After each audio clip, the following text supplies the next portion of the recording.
اس کو کام میں دل نہیں لگتا، کمزوری محسوس ہوتی ہے، یہ علامات ہوتی ہیں۔ تقریباً 85-80% مریضوں میں یہ جو ہے نا تشخیص نہیں ہو پاتی، تشخیص صرف خون سے ہوتی ہے، ہیپاٹائٹس بی سرفیس اینٹیجن اور anti hepatitis C virus antibody level check کروانے سے ہوتی ہے۔ اور دوسرا یہ ہے کہ یہ جو وائرس ہے یہ کھانے پینے سے نہیں پھیلتا، پانی پینے سے نہیں پھیلتا، کسی کے گلے ملنا، کسی کے ساتھ بیٹھ کے کھانا کھانا، کسی کے کپڑے پہننا، اس سے نہیں پھیلتا۔ کسی کو اگر بیمار مریض ہو اس سے ہاتھ ملایا جائے، اس کے ساتھ کھانا کھایا جائے تو اس سے نہیں پھیلتا۔ اور دوسرا یہ ہے کہ اس کی تشخیص کرنے کے بعد اس کے اور ٹیسٹ ہوتے ہیں، PCR ہوتے ہیں، hepatitis B virus DNA PCR ہوتا ہے، hepatitis C virus RNA PCR ہوتا ہے۔ اگر وہ پازیٹیو آتا ہے تو اس کے علاج کیا جاتا ہے، جو علاج بہت ہی آسان ہے۔ پہلے تو انجیکشن تھراپی ہوتی تھی، ابھی جو ہے ٹیبلیٹس پہ آ گئے ہیں، اور 1 گولی یا 2 گولیاں جو ہوتی ہیں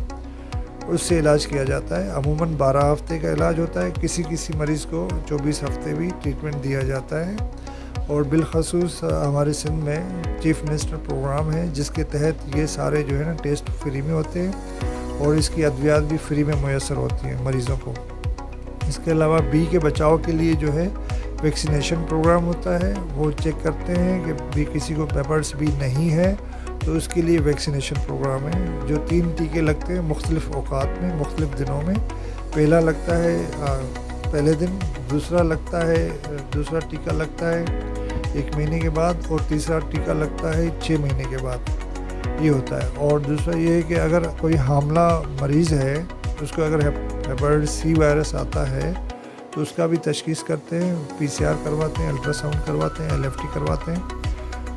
اور اس کا بھی جو ہے آفٹر ڈیلیوری جب بچے کو فیڈ کروا کے 1 سال کے بعد، یا آفٹر ڈیلیوری اگر بچے کو فیڈ نہیں کرواتے تو اس میں آپ ان کو ٹریٹمنٹ دے سکتے ہیں۔ ڈیورنگ ڈیلیوری ہیپاٹائٹس سی کی ٹریٹمنٹ نہیں دیتے، اور جب ماں اپنے بچے کو دودھ پلاتی ہے تب بھی ہیپاٹائٹس سی کو ٹریٹمنٹ نہیں دیتے۔ باقی ہیپاٹائٹس بی کی ٹریٹمنٹ ڈیورنگ پریگننسی اگر آ جاتا ہے، اس کا اگر وائرس 2 لاکھ سے زیادہ ہے تو اس کو ہیپاٹائٹس بی کی ٹریٹمنٹ دیتے ہیں، اور ڈیلیوری کے 3 مہینے تک یعنی 12 ہفتے تک بھی دے سکتے ہیں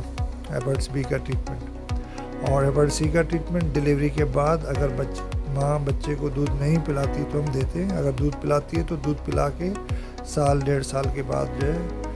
اگر اس کو ہم ہیپاٹائٹس سی کا ٹریٹمنٹ دیتے ہیں۔ ایک تو یہ ہے، دوسرا یہ ہے کہ اس کے لیے بہتر یہ ہے کہ ہم یہ سمجھ جائیں کہ ہیپاٹائٹس سی جو ہے صرف آلودہ سوئیوں سے پھیلتا ہے، کھانے پینے کی چیزوں سے، کسی کے میل میلاب سے،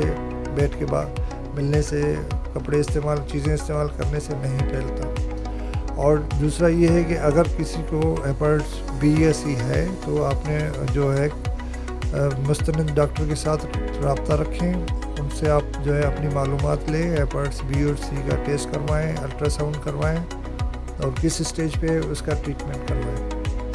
یہ ہے۔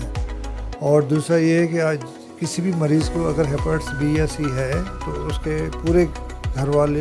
جو بھی ہے ان کا تشخیص ہونا چاہیے، ان کا سب کا جو ہے ٹیسٹ ہونا چاہیے، اور یہ بالکل آسانی سے فری میں اویلیبل ہیں، سول ہاسپٹلس میں ہوتے ہیں، کافی ڈاکٹر حضرات کی کلینک پہ بھی ہوتے ہیں، اور باقی لیبارٹریز میں بھی ہوتا ہے۔ تو ہر مریض کا اور اس کے رشتہ داروں کا ہیپاٹائٹس بی اور سی کا ٹیسٹ ہونا چاہیے، اور بی جس کو نہیں ہے اس کو ویکسینیشن ہونی چاہیے۔ اس طرح ان طریقوں پہ عمل کرنے سے ہم جو ہے hepatitis B virus, hepatitis C virus کے موذی مرض سے بچ سکتے ہیں،